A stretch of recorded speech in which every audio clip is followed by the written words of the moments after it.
Hi all, and welcome. Today I'm going to show you how to set up your MaraTutor Homey account in just a few easy steps.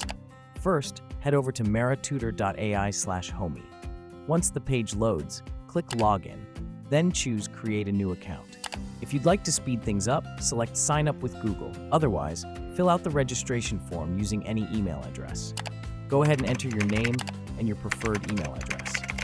Next, create a strong password. Confirm it, then check the box to agree to the terms of service and privacy policy.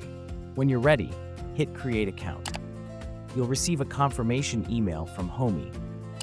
Open it and click the Confirm Your Email Address button. Once your email is verified, select Go to Login page. Back on the login screen, enter the email and password you just registered. After you click Sign In, you'll be prompted for a one-time security code. Check your email for the OTP. Enter it into the field labeled Verify OTP and click Verify. And as you can see, I'm now successfully logged in to the MaraTutor Homey platform.